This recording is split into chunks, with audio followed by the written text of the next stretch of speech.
My daughter told me to be quiet. Stop talking about him. He's gone. She turned off her father as easily as turning off a television. But I remembered he had recorded his final words. Not for everyone, just for her. And when she gathered everyone at the table to proudly announce how she had properly handled his inheritance, I simply pressed play, and everything he feared in life was heard, even through her silence. If this story resonated with your soul, click subscribe and let me know in the comments which city or country you're listening from. I'm truly curious to know where you're tuning in from. My name is Helen Watson.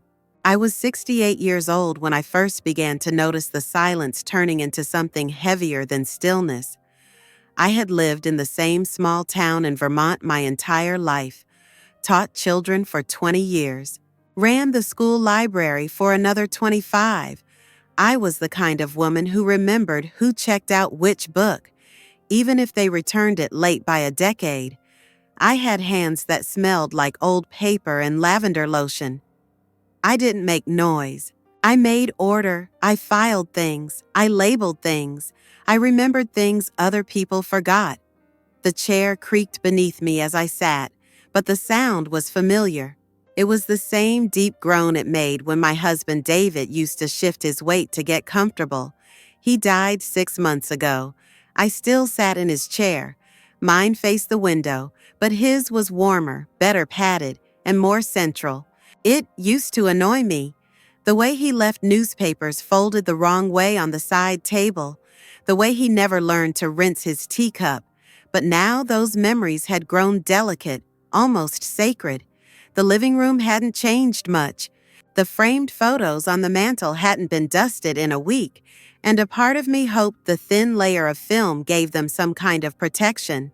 I could still see the image of us at the lake house, David holding a trout in his arms, grinning with sunburned cheeks.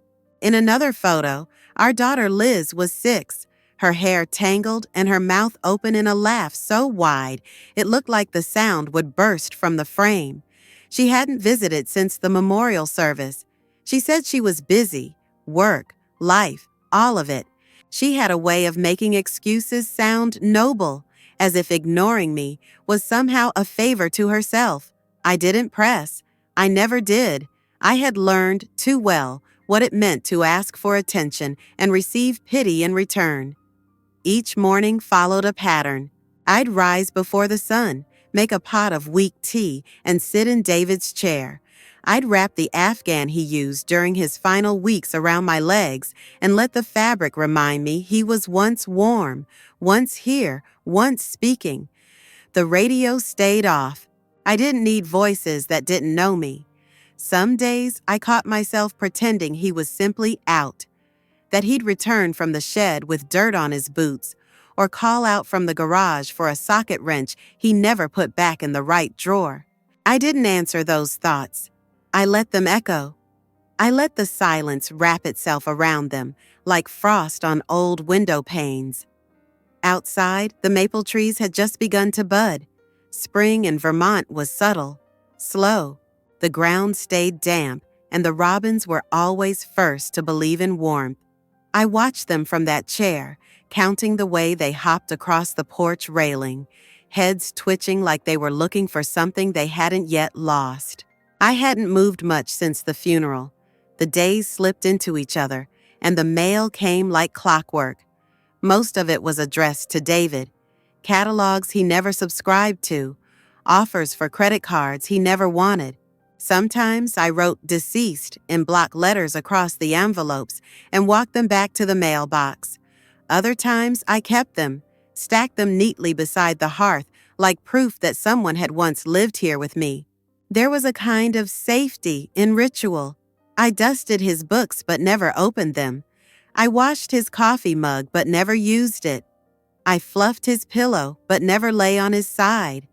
These were the quiet negotiations I made with grief. I didn't cry often, not the loud, shoulder-shaking sobs people expect from the bereaved. Mine came like slow leaks behind closed doors, in the spaces between chores. A drop in the sink, a gasp on the stairwell, an extra moment before flipping off the light switch. The house was mine now, legally, but it didn't feel like it. It still belonged to us, and without him, the us part lingered like a shadow. I never spoke his name aloud, not even to myself. I wrote it once, in the back of a crossword book we used to share, just to remember how it felt. David, 5 letters, 2 vowels. No longer part of a conversation, just a shape on the page. On the side table, the digital photo frame she gave us years ago blinked into life. It shuffled through images we'd uploaded one Christmas. There was David again, this time in a red sweater, carving turkey. There was Liz, holding up her champagne glass, her smile already starting to curve into something sharp. Even back then, she had distance in her eyes.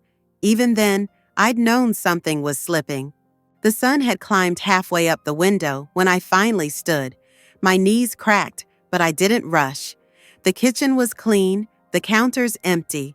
I opened the fridge and saw the same yogurt cups I hadn't touched in 3 days. The eggs were still good. I didn't feel like cooking. I poured another cup of tea and stood at the window. David's garden lay bare. The soil hadn't been turned since October. The tools still leaned in the corner, rust creeping along their edges. He used to spend hours there, digging, humming, wiping sweat from his brow like a man twice his age, but with a boy's wonder in his eyes. He'd once said that a garden was like a conversation with time. It gave back what you put in, but only after it forgot your voice. I hadn't stepped into the garden since he passed. Something about disturbing that quiet earth felt like betrayal. I imagined the seeds waiting in silence, confused by the absence of his hands. It was nearly noon before I returned to the chair. I placed my tea down carefully, afraid of spilling on the rug he loved. I picked up a small notepad where I kept little lists, groceries, books I wanted to reread, names of people I should call but wouldn't. At the bottom of the page, I had written something else. One sentence, underlined twice. Don't erase him just because it's easier. I didn't remember writing it, but the words were mine. The pen was mine. And the fear that had been blooming inside me since the funeral settled into something colder, sharper, a kind of readiness I hadn't felt in years. I folded the page, slid it into the drawer beside the chair, and closed it softly. Then I waited. There was something accusatory in the way the house held on to his presence. Not loudly, not with creaks or whispers, but in the stubbornness of objects. The sweater he draped over the back of the dining chair hadn't lost its shape. The dent in his pillow didn't rise. His shoes near the door stayed aligned, as if waiting for a morning he forgot to mention. I didn't touch them. I couldn't. Not because I was afraid to let go, but because the moment I moved something, it would confirm that he was truly gone. I moved through the house like a guest. My hands didn't reach automatically for light switches or cupboard handles anymore. Each small act required conscious thought. I found myself hesitating before opening doors I used to swing wide. I avoided his office. I avoided the cabinet where he kept the birthday cards he never threw away. I avoided the drawer where he placed the things he couldn't categorize. Old receipts, spare batteries, a key we never figured out the lock for. It felt like trespassing. The house was quiet but not peaceful. It was filled with what I could only describe as memory pressure. Not nostalgia. That's soft. This was sharper, like stepping into a room where someone has just spoken ill of you, and you arrived a second too late to catch the words. The air felt thick with unfinished thoughts. It pressed against my chest, made me breathe shallow. Everywhere I looked, there were small betrayals of time. His reading glasses still perched atop the crossword book on the side table. His wedding ring in the ceramic dish we bought on our honeymoon in New Mexico. I ran my finger around the rim of that dish sometimes, tracing the spiral glaze, wondering how something so breakable could outlast the hand that brought it home. I often stood at the hallway mirror longer than I needed to, not because I was checking my reflection, but because the act of standing there mimicked a habit he had. Every morning, he'd pause there to comb his hair, adjust the collar of his shirt, and say nothing. It was just something he did. That mirror didn't reflect just me anymore. It held the shape of his routine. It felt wrong to walk by without stopping. One afternoon, I opened the cabinet above the fridge and found the jar of cinnamon he used for his morning toast. The expiration date had passed. I didn't throw it out. I twisted the lid off and breathed in deeply, half expecting him to walk in and make a joke about how I always bought the fancy kind. The scent hit me like an accusation, not because I'd kept it, but because I'd let everything else become so quiet. I didn't cry right then. I placed the jar back carefully, as if cinnamon could be a relic. But later that night, I stood in the bathroom brushing my teeth and realized I'd been talking to him in my head all day. That used to happen when he was on work trips. I'd hear his voice commenting on things, about the weather, about the paper, about the neighbor's dog. I'd reply under my breath. Now I said nothing, but I still imagined his part. The silence was heavier when it had a shape. Liz called that week. She spoke quickly, as she always did when she wanted something. She said I needed to start letting go. Her voice had that clipped edge, that practiced patience she used on people she considered difficult. She told me it wasn't healthy to keep the house like a museum. She offered to come over and help me declutter. I told her I was fine. She didn't believe me, but she didn't press either. She said, "We all grieve in our own way." But what she meant was, "You're doing it wrong." After the call, I sat at the kitchen table and stared at the tile. The grout had darkened with age, little lines of history between the squares. David had insisted we install it ourselves. It took 2 weekends and 3 arguments, but in the end, we were proud. I remembered how he dropped one tile, cursed under his breath, then laughed and said, "That one's yours, the cracked one, because you like imperfection." I never replaced it. The memory wasn't sweet. It stung. It reminded me that time was still moving, even if I wasn't. It reminded me that Liz didn't want these stories anymore. When I tried to share them, just fragments, nothing dramatic, she'd sigh or glance at her phone. She said I was living in the past, but she never noticed how often she quoted him. She used his turns of phrase, the same expressions, the same sarcasm. I saw him in her gestures. I saw him in her posture. But she had built a wall between his memory and her identity, and she didn't want to look back. I had always thought memory was a gift, something we carried to keep those we loved alive. But now it felt like something I wasn't allowed to show, like it embarrassed her, like my grief was an inconvenience, so I began to keep it to myself. I stopped mentioning him when she visited. I let her talk about work, her friends, her appointments. I nodded in all the right places. I poured her tea in the same cup he used to use and said nothing. I watched her drink from it and wondered if she even remembered.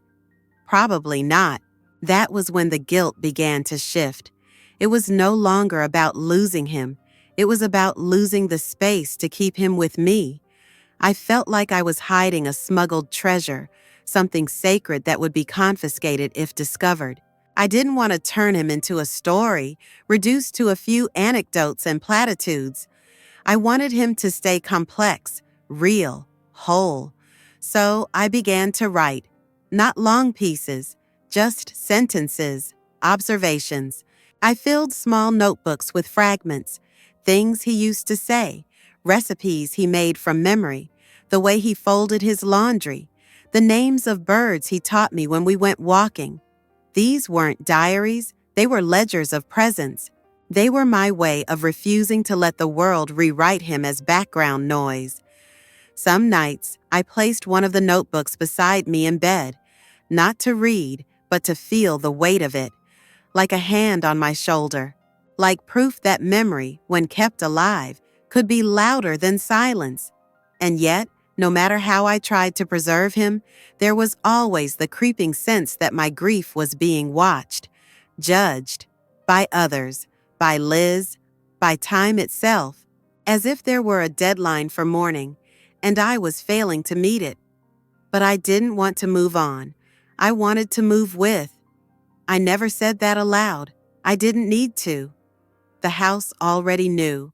The phone rang on a Monday afternoon, just as I was bringing in the laundry from the line. The fabric smelled of wind and faint pollen, but the call cut through the moment like a sharp edge. It was Liz. Her voice was brisk, full of purpose, layered with a kind of formality she usually reserved for her clients. She said she was organizing a small family discussion for the upcoming weekend. Nothing too formal, just a way to get clarity on a few things related to the estate. She used words like transparency and logistics, her tone more legal than maternal. I listened without saying much. My eyes drifted to the basket at my feet, full of folded pillowcases and towels we hadn't used since David's last hospital stay. I told her I'd be there. She thanked me as if I were an assistant agreeing to a calendar meeting. The call ended. I stood in the hallway for a while, holding the receiver, until the silence returned with its usual weight. That evening, I sat at the dining table and opened the drawers where we used to keep our important documents. Tax files, bank records, old insurance policies, all neatly stacked, labeled in David's handwriting. His meticulousness was legendary in our family. He had a drawer for everything, even one labeled "in case." I opened that one slowly, half expecting a note, a sealed envelope, anything that would begin with "to Helen" or "to my family." There was nothing. No handwritten letter. No last words carefully penned in the quiet hours. No envelope with yellowing corners, tucked beneath the others as a surprise of care. Only a few printed statements, a faded passport, and a warranty for a dishwasher we had replaced years ago. I stared at the emptiness in that drawer as if it had betrayed me. David was a man of words. He wrote in the margins of books. He scribbled notes to himself on receipts and napkins. He kept a small notebook in his coat pocket where he'd jot down grocery items, quotes he liked, things he wanted to remember. I'd assumed, maybe foolishly, that he would have left something behind, something clear, something final. But there was no letter.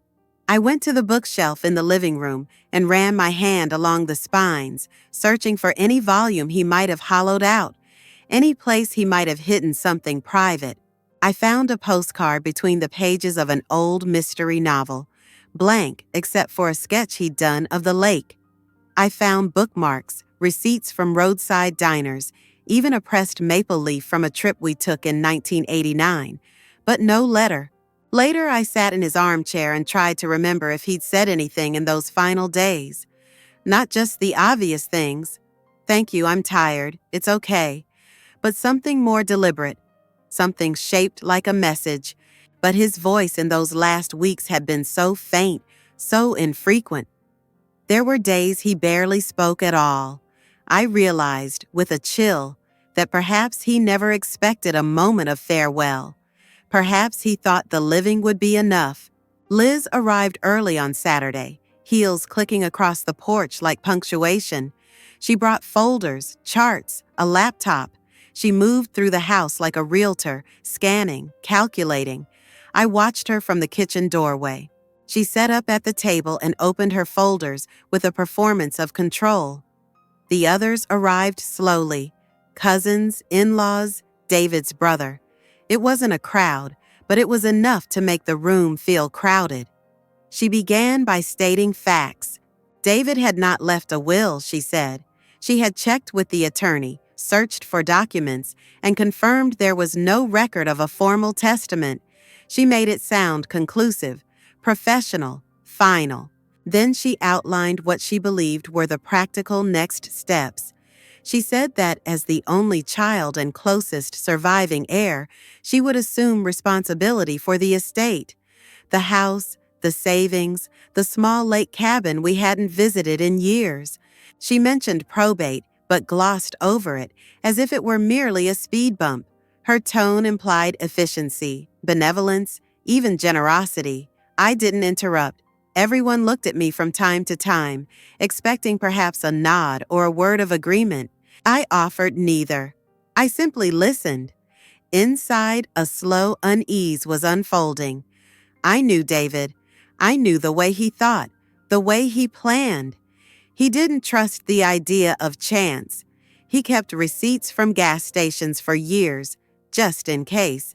He made backup copies of backup copies.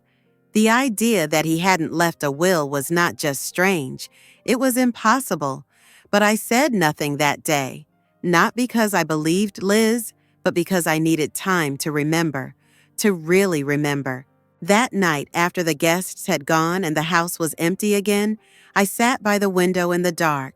I thought of his voice, not his sick voice, but the one from before, the one that filled this house for decades. I thought of the way he used to record little voice memos on his phone, ideas for stories he wanted to write, phrases he wanted to capture. He used to joke that he didn't trust paper anymore, that the cloud was safer than the attic. And suddenly I remembered the small black USB drive he kept in the desk drawer. He called it the lighthouse, though I never understood why. He said it was for important things. The drawer had been nearly empty last time I looked. I must have missed it. Or maybe it wasn't there. Maybe he had moved it somewhere else. Or maybe it was still waiting, hidden in the folds of this house. I stood up, my heartbeat ticking faster than it had in weeks. I moved through the house room by room, careful, slow. I opened drawers. I lifted books. I peeled back the lining of old boxes. And finally, in the back of his wardrobe, beneath a pile of winter scarves, I found a small tin box. Inside, wrapped in a handkerchief, was the USB drive. Lighthouse was written on a piece of masking tape stuck to its side. It was warm from the insulation, or maybe from my own pulse. I held it in my palm like something living. I didn't plug it in that night. I couldn't. Not yet. It felt like holding a letter I wasn't ready to open, a voice I wasn't ready to hear. But I knew without a doubt that it was real. He had spoken, and he had spoken for me, just not in ink, not in paper, not in a letter, but in something that would carry further than a page ever could. I had never been the kind of woman who raised her voice, not when I was young, not when I was married, not even when I was ignored. I learned early that speaking up didn't always mean being heard. Sometimes it only meant making others uncomfortable, or worse, giving them a reason to dismiss you further. I survived most of my life by knowing when silence was more powerful than protest. It was a kind of armor, thin but reliable, and I wore it well. In our household, arguments were rare. David wasn't a man who shouted, and I wasn't a woman who challenged. Our disagreements were quiet, structured things, the kind that left space for retreat. I never slammed doors or left angry notes. I folded towels a little more forcefully or spent a few extra hours reorganizing the pantry. That was how I processed conflict, in neatness, in containment. After David passed, and especially after that family meeting, I found myself shrinking again, not from grief, but from the pressure of other people's expectations. Liz, with her sharp voice and confident conclusions, treated my silence as an agreement. She assumed I didn't argue because I had nothing to say, but I had plenty to say. I just wasn't going to say it for her benefit. There's a particular kind of erasure that happens when a woman doesn't fight. People assume she has accepted her position, agreed to be overlooked.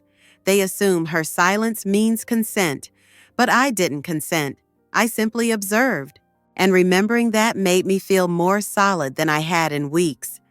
The day after the meeting, Liz sent me an email summarizing her version of events. It was full of bullet points and polite phrasing. She called it a summary of next steps and CC'd two distant relatives as if to give it weight. She even included phrases like, "as we discussed," and "per your understanding." I read it 3 times and then deleted it. I didn't respond. I didn't want to validate her theater of control. Instead, I began moving through the house differently, slower, more intentionally. I cleaned drawers I hadn't opened in years. I stacked the linens and polished the baseboards. I wiped fingerprints from picture frames and set aside duplicates of documents I didn't need but didn't want to throw away. It wasn't just cleaning, it was reclaiming. It was remembering that this house didn't belong to her summaries or her sense of order. It belonged to me, to us. I took the USB drive and placed it in the drawer beside my bed. I hadn't yet played it. The anticipation was both a comfort and a weight. I liked knowing it was there, that it existed, that his voice, his final thoughts, were captured somewhere, untouched, unedited. It felt like holding a candle before striking the match. Not quite light, but almost. I started writing again. Not stories, not letters, just fragments, lines of thought, questions I'd never asked him, things I might have said if we'd had one more morning together. I filled small notebooks with quiet memories, not the big grand ones, no anniversaries or vacations, but the small, forgettable things. The way he peeled oranges with a knife instead of his fingers. The way he always picked up the mail barefoot. The way he tucked the covers over my shoulders if I fell asleep on the couch. No one asked me to do this. No one even knew, and that was how I preferred it. When Liz called again, she was cheerful, almost performative. She asked if I was feeling settled. She mentioned how she was thinking of having the house appraised, just for record keeping. She spoke as if the place were already hers, as if I were a temporary inhabitant waiting to hand over the keys. I didn't answer her question directly. I told her I had been going through some things, that I found old photographs and was sorting them. She told me not to get too sentimental. Her voice dipped slightly, not with concern, but with warning, as if emotion were a kind of sabotage. After we hung up, I sat in the kitchen and stared at the ceramic bowl in the center of the table. It was chipped on one side. David had broken it once, then glued it back together himself. I remembered watching him do it, his hands careful, his expression focused. He didn't ask for help. He never did. And yet, somehow, he always helped me. I lifted the bowl and ran my fingers over the crack. You could barely see it, but I always knew it was there. It made the bowl more valuable to me, not less. Liz would have thrown it away, declared it not worth keeping. That night, I opened the closet in our bedroom and began to box up things, not to give away, not to erase him, but to create space. Not for her, for me, for clarity, for choice. I labeled each box carefully, not with numbers or destinations, but with moments. Sunday mornings, winter evenings, hospital visits, his side of the bed. I didn't cry. I didn't play sad music or light candles. I simply moved through the rooms like a woman who knew what belonged to her and what did not. I knew Liz would call again. I knew there would be more emails, more suggestions, more assumptions. I knew she would present herself as the solution to a problem I hadn't asked her to fix. But I also knew this. I didn't need to argue. I didn't need to prove anything. Because the truth didn't require my defense. It was waiting, quietly, just like me. The door to his study had stayed closed for weeks. I passed it every day on my way to the laundry room or when I watered the plants on the windowsill across the hall. But I never opened it. The doorknob was still cool to the touch, unbothered by time. I used to hear the soft creak of that door every evening when David would slip in there after dinner, sometimes with a book in hand, sometimes with a legal pad tucked under his arm. It had been his place for thinking, not just working. a space apart from the noise, even though our home had never been especially loud. One morning, I stood in front of it longer than usual. There was no ceremony. I didn't pause dramatically or whisper his name. I simply turned the knob and stepped inside. The room smelled like old wood and faint traces of his aftershave, the one he used sparingly but always kept on the corner of his desk. Dust had settled gently over the surfaces like a quiet blessing. Nothing had moved. The desk stood exactly as he left it, papers arranged in neat piles, pens grouped in an old ceramic mug he'd made in college, books stacked with a kind of logic only he understood. He hated clutter, but he had a specific tolerance for controlled chaos, the kind that looked random to others but made perfect sense to him. I ran my hand along the back of his leather chair. The cushion was still slightly indented, still shaped to the way he leaned when he worked. On the wall to the left, his diplomas hung in a simple frame, nothing showy. He never liked attention. On the bookshelf beneath, rows of reference books, legal codes, historical essays, and gardening manuals sat shoulder to shoulder. I recognized nearly all of them, but a few had slipped into the lineup in recent years, titles I hadn't noticed before. One was marked with a small blue ribbon. I pulled it out, feeling the weight of it in my hands. It was about estate law. I traced the spine and felt something tighten in my chest. I sat at the desk and opened the middle drawer. The scent of ink and paper rose up faintly, mixed with the colder trace of metal from old binder clips and keys. The drawer was meticulously organized, just as I remembered. Notebooks, envelopes, a stapler, and tucked into the far back corner, a small black flash drive wrapped in a handkerchief, the same one I had found before, the one I had not yet dared to open. I held it in my palm for a long time. It didn't hum or glow or announce itself in any way, but its weight was real, undeniable. I turned it over slowly, remembering his hands, how steady they remained even in his final weeks. He would have placed this here deliberately. He wouldn't have hidden it in a way that made it unreachable. This wasn't secrecy. It was preparation. I placed the drive on the blotter beside his fountain pen and continued searching. I wasn't looking for anything specific, just hoping to stumble into something more, anything that could explain his intent more clearly. I opened his smaller drawer where he kept handwritten notes. He used index cards more than most. On one of them, written in his square, deliberate script, was a single line, "Let the record speak when I no longer can." I pressed the card to my chest and closed my eyes. I stayed like that for a long moment, not crying, not trembling, just anchoring myself to something I finally understood. On the shelf near the window was a small, locked box. I'd seen it for years, and he'd never mentioned its contents. The key hung on a nail behind the door frame, where he always kept it, hidden in plain sight. I unlocked the box and found only two things inside: a folded sheet of paper and a digital voice recorder. The paper was a printed document, unsigned. It looked like a draft of a personal statement, not a legal will, but something close to it. He had started writing in the first person, then crossed out several lines, as if unsure how much truth could be safely left behind. The recorder felt heavier than it should have. I didn't press play, not yet. I needed a moment more. I placed both items on the desk beside the flash drive and sat back in the chair. It groaned beneath me, the same way it did when he leaned into a difficult case or wrote letters to the editor no one ever published. I imagined him here, sleeves rolled up, brows furrowed, muttering half-sentences as he tried to get the words right. He was always more careful with words than people realized. He didn't speak unless he had shaped the sentence in his head. That patience, that attention, it lived in this room.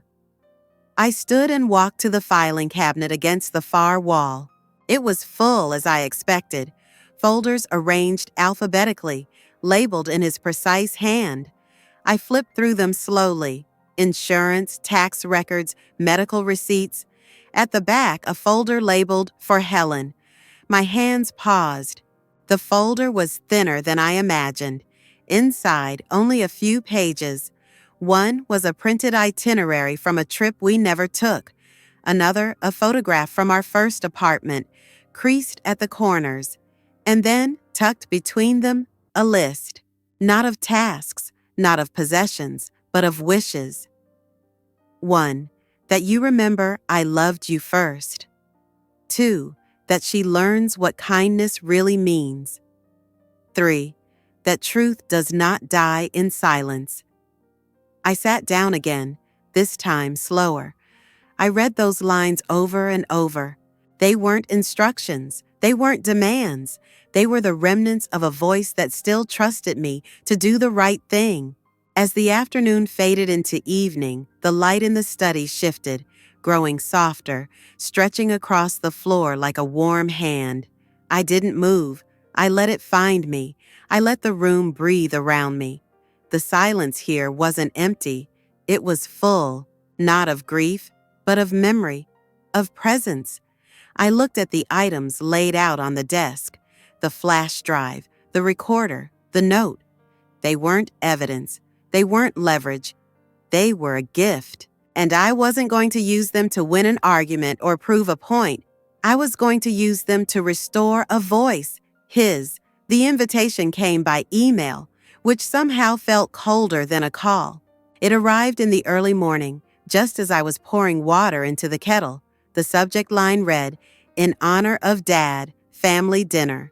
I stared at it for a long time before opening it. The message was brief, direct. Liz had decided to host a gathering at her home, a small but meaningful evening to celebrate David's life. She wrote that it was time for the family to come together in unity and gratitude, and that she would be sharing a few important updates regarding his legacy. She didn't mention the flash drive. She didn't mention the recorder. She didn't know they existed. I reread the email twice. It was written like a press release, curated, polished, devoid of grief. It wasn't an invitation for remembrance. It was a performance, a curated version of mourning, wrapped in the language of professionalism and closure. I marked the date on the small calendar that hung in the hallway. The pencil hovered over the square for a moment before I pressed it down. There was something permanent about the decision, even though nothing had been said aloud. I closed the calendar and stood there for a long time, hand resting against the doorframe. For days after, I moved through the house with an odd sense of quiet anticipation. I took out the black dress I had worn to David's service and laid it across the bed. I didn't try it on. I knew it would still fit. Grief hadn't changed the shape of my body. It had only rearranged the way I carried it. I found myself staring at objects longer than usual. The teacup with the tiny chip, the pair of gardening gloves he had left by the back door, the faded photograph of us on the ferry to Nantucket. These items had become something different now, not relics, not just memories, but witnesses. Silent ones, but witnesses all the same. One afternoon, I sat in his study and finally opened the laptop. It felt foreign at first, impersonal, but I reminded myself that it was just a tool, a vessel. I plugged in the flash drive and waited as the folder opened. There were 3 files, 1 video, 1 audio, and a document titled, "For the Record." I didn't click anything, not yet. I needed the moment to stretch a little longer.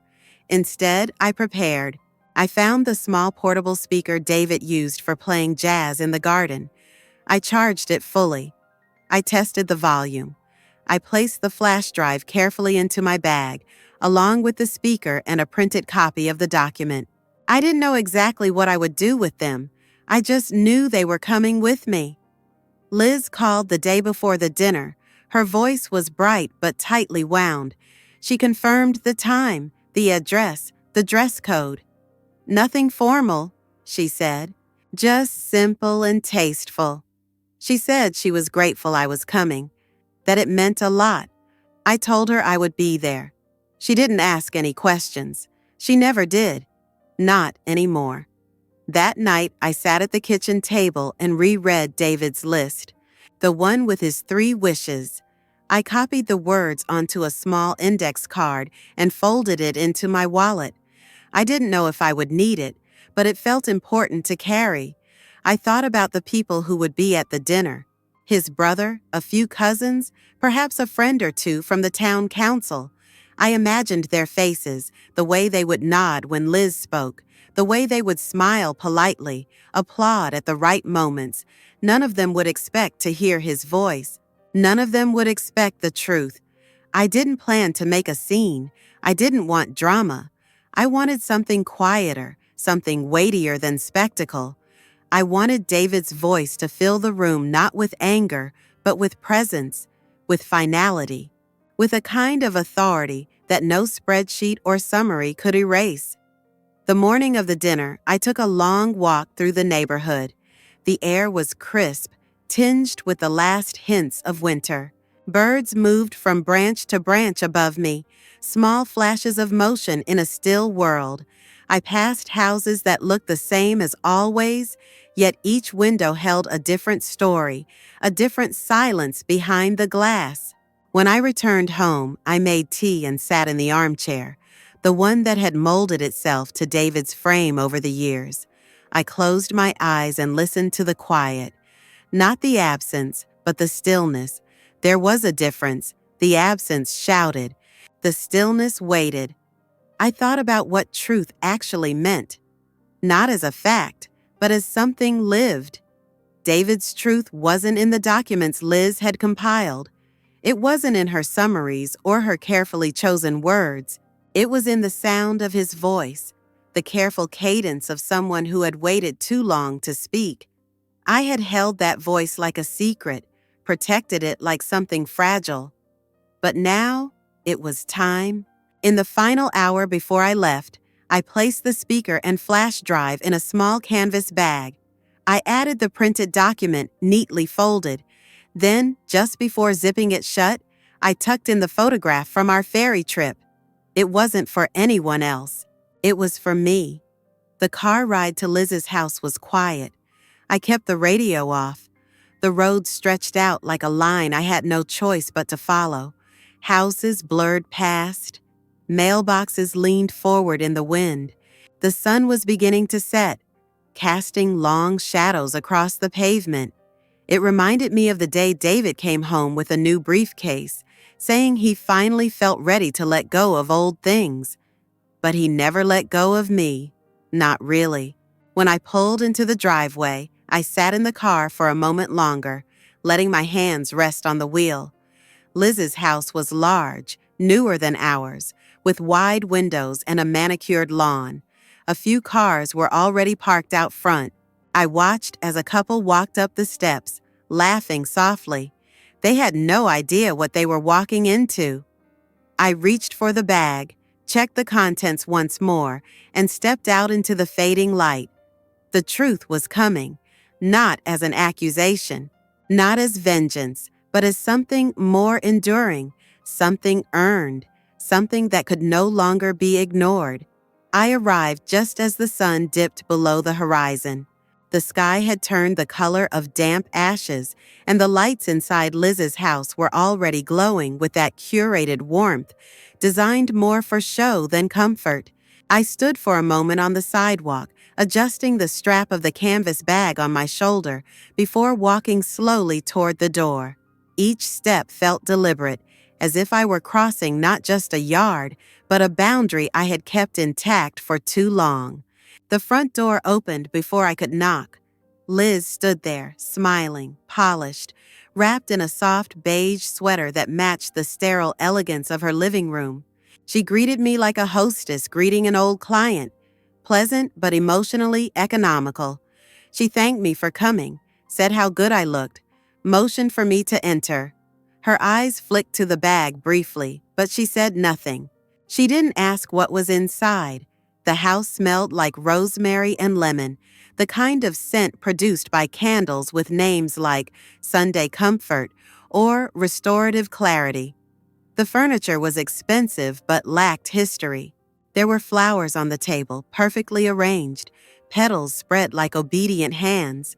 A few people were already seated in the living room, murmuring in low tones, holding glasses of wine that had likely been selected for their label more than their taste. I recognized most of the faces. A cousin who never called, David's younger brother who had aged into quiet disapproval, one of Liz's friends, whose name I could never quite remember, always overdressed for small gatherings. They smiled politely when they saw me, nodding with the kind of rehearsed sympathy people wear when grief is no longer recent enough to demand effort. Liz offered me a drink. I declined. She didn't press. She liked things to move forward, not stall. She clinked her glass gently and asked everyone to gather in the dining room.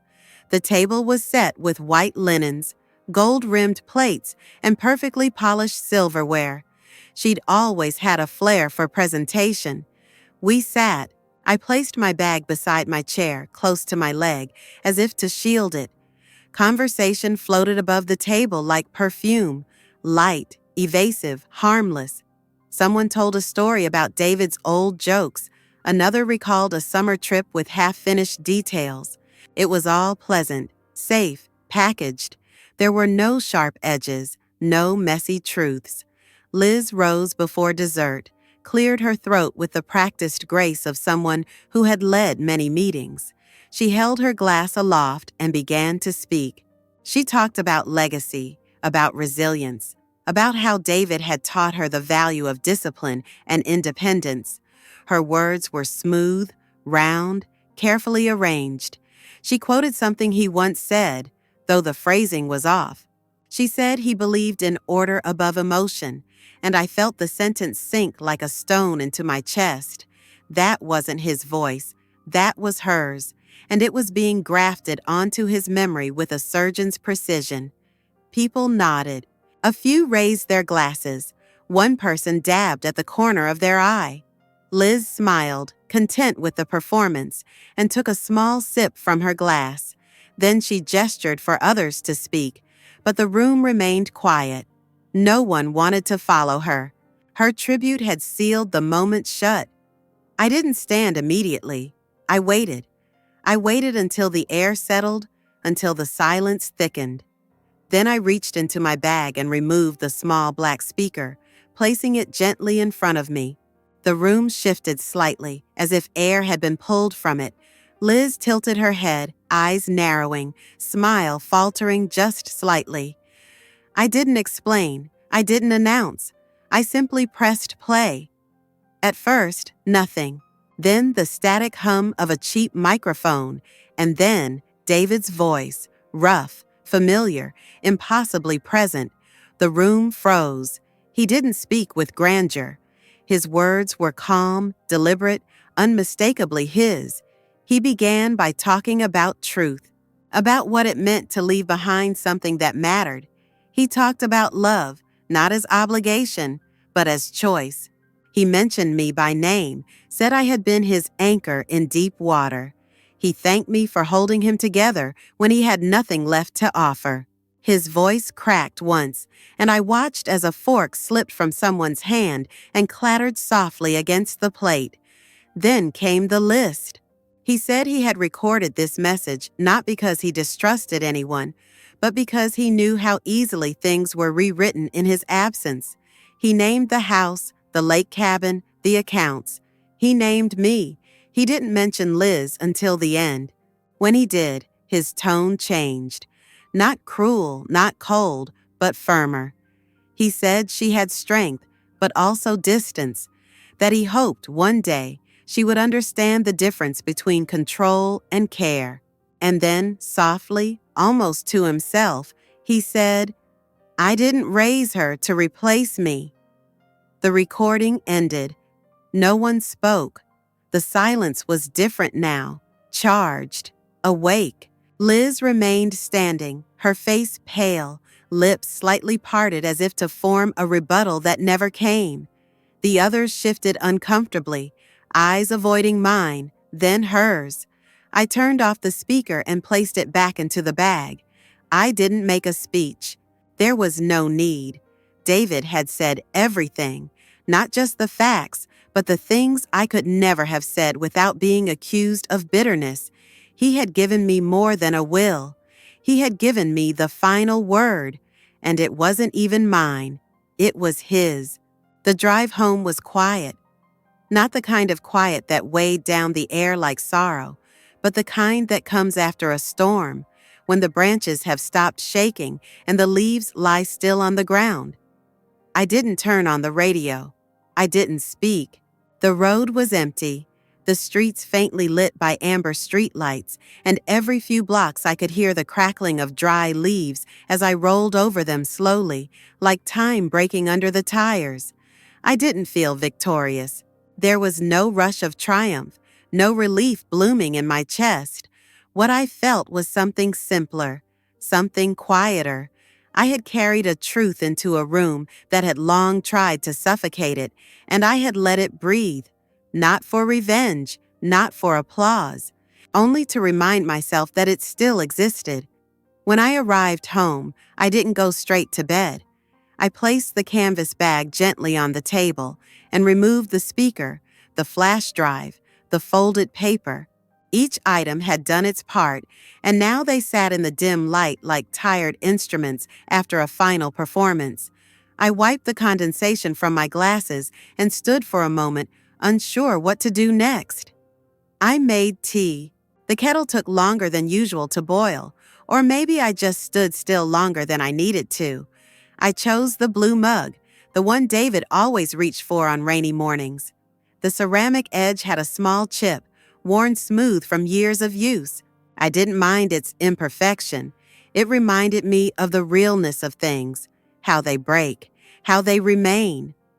I sat at the kitchen table and listened to the silence, not the silence of absence, but the silence of something completed. The house felt different, not lighter, not happier, but less haunted. There was no echo of expectation in the air, no weight of what hadn't been said. David's voice had filled it once more, and even in his absence, it lingered like smoke after a candle is blown out. Subtle but undeniable. I looked around the room. The tablecloth was a little crooked. One of the chairs wobbled slightly. A photograph near the window had fallen forward, its frame pressing awkwardly into the wood. I didn't fix any of it. I let things be unfinished. It felt honest. Upstairs, the bedroom was dark. I didn't turn on the overhead light. Instead, I clicked on the small lamp by my side of the bed, casting a soft glow that didn't try to chase the shadows away.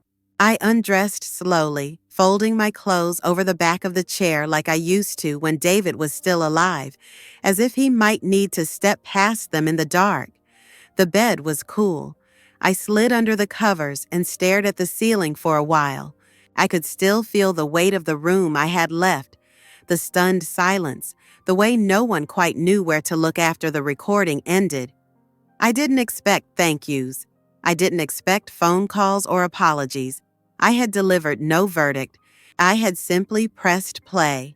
The strange thing about truth is that it rarely shouts. It does not come to kick down doors or light torches. It arrives like a heartbeat, steady and quiet, waiting only for someone to stop and listen. That night they had listened. Even Liz, in her calculated stillness, had listened. I didn't know what she would do next, whether she would deny, challenge, disappear, but that wasn't my concern anymore. My role was never to convince. My role was only to remember, to carry the voice of the man who had trusted me to hold it, and to know when to let it go. I thought about the notebooks tucked into the drawer by the bed, the ones I had filled with memories, half-sentences, forgotten habits. I hadn't opened them in weeks. They had served their purpose, anchoring me during the quiet days, reminding me that grief wasn't a single event, but a slow rearrangement of everything familiar. That night, I didn't reach for them. Instead, I turned off the lamp and let the dark settle around me. I listened to the soft creaks of the house, the shifting beams, the wind brushing against the windows.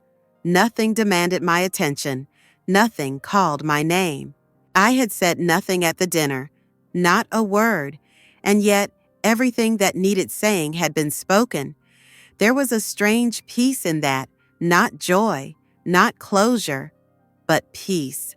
I closed my eyes and let it hold me.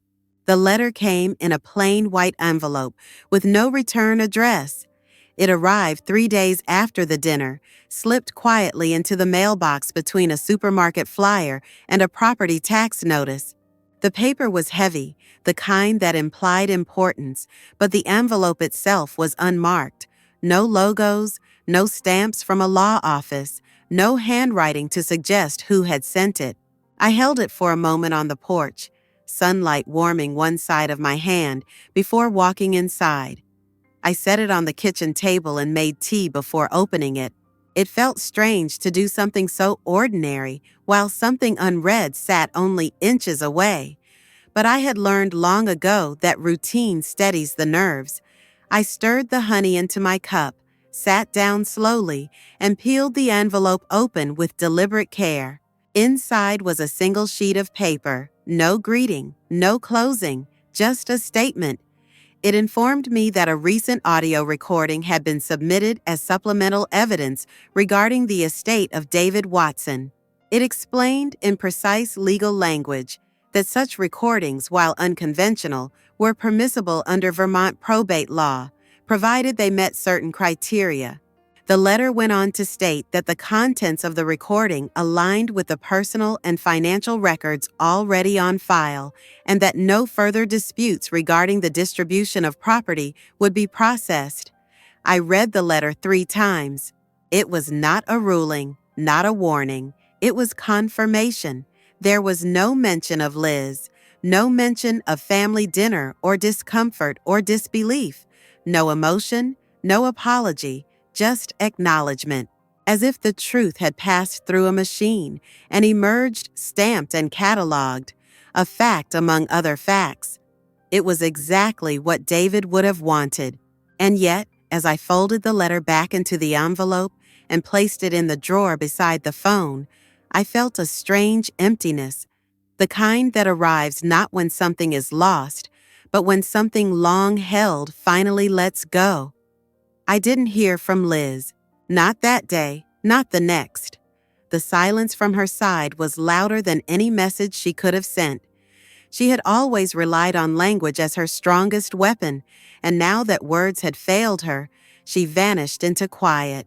There were no phone calls from the others who had been at the table either, no follow-up emails, no questions, no angry denials. It was as if they had agreed, silently, to erase the night from memory, to fold it away like a dinner napkin stained with something too awkward to explain. I didn't mind. I spent the following days rearranging things in the house, not as an act of erasure, but of renewal. I moved the armchair slightly closer to the window to catch more morning light. I took down a few of the heavier curtains and let the pale spring air drift in. I boxed up the formal china we no longer used and donated it to the community center. I vacuumed the carpet in David's study and opened the windows wide, letting fresh air settle into corners that hadn't been disturbed in months. I kept the speaker, the flash drive, and the printed letter in a small wooden box. I placed it in the cabinet below the bookcase. Not hidden, but not displayed either. It didn't need to be a monument. It had done its work. Now it could rest, like everything else. One afternoon, while pulling weeds from the flower beds along the front walk, I saw a car slow in front of the house. It was her car. Same silver sedan, same slightly cracked windshield on the passenger side. She didn't park. She didn't wave. She drove past without stopping, her face turned toward the road ahead, blank as a closed door. I watched until the car disappeared down the street, then turned back to the soil. The silence between us no longer felt like a burden. It felt like a line drawn in the sand, not in anger, but in understanding. She had made her choice, and I had made mine. There was nothing left to explain. In the evenings, I returned to my notebooks. Not every night, only when the air felt particularly still and my thoughts refused to settle. I didn't write about the dinner. I didn't write about the letter. I wrote about the sound of his laugh when he watched old comedy shows, the way he stood in the kitchen while thinking, one hand on his hip, eyes on nothing in particular, the way his fingertips curled slightly when he reached for mine in the dark. None of these memories came with signatures. They didn't need validation. They didn't require confirmation from a court or a cousin or a daughter who had stopped listening. They simply were. One morning, I found myself standing by the window before dawn, watching the light shift over the trees. I could see the faint outline of the lake in the distance, still hidden by morning fog. David had loved this view. He used to say the world looked cleaner before the rest of it woke up. I poured myself a cup of tea, wrapped the cardigan tighter around my shoulders, and watched as the sun climbed higher, cutting through the mist. Nothing dramatic happened. No knock on the door, no apology in the mailbox, just the soft rhythm of breath, the slow unfolding of another day. And that, I realized, was enough. The house didn't feel like a memory anymore. It felt like a place again, lived in, imperfect, real. There were mornings when I would open the windows just a little wider, letting the breeze reach the corners that had long been quiet. Dust still settled, the floorboards still creaked, but everything moved with a rhythm that no longer felt frozen by grief.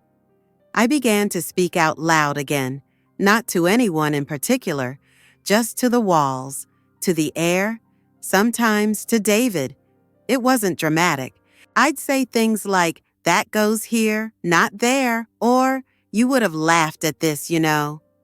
The words came softly, half-shaped, like steam rising from a cup. There was no expectation of response, but still, it helped to let my voice fill the rooms again. One afternoon, I stood in front of the hallway mirror and noticed my reflection in a way I hadn't for a while. My face looked different. Not younger, not smoother, just steadier. The lines around my eyes hadn't faded, but the weight behind them had changed. I didn't look like a woman waiting to be heard. I looked like someone who had already said what needed to be said. The notebooks on my nightstand had stopped growing. I still flipped through them sometimes, letting my fingers pause on sentences I no longer remembered writing. I thought about starting something new, maybe not about David, maybe something else entirely, but I didn't force it. If the words came, they came. If they didn't, the silence would be enough. I walked more often, around the neighborhood, down to the edge of the lake, even just in the backyard among the dormant rose bushes. I found comfort in repetition, in passing the same trees, the same cracks in the sidewalk, the same neighbors waving from their porches. No one asked questions. People had short memories for the drama of others, and I was fine with that. Sometimes, though, I would catch someone looking at me a little too long. The cousin from David's side who lived 2 streets over, the woman from the market who had been at the dinner. They didn't say anything, but their eyes held the memory of the voice that had filled that room. They remembered the shift, the moment when what had been unspoken became undeniable. They didn't need to say a word. Their silence told me that truth had done its work.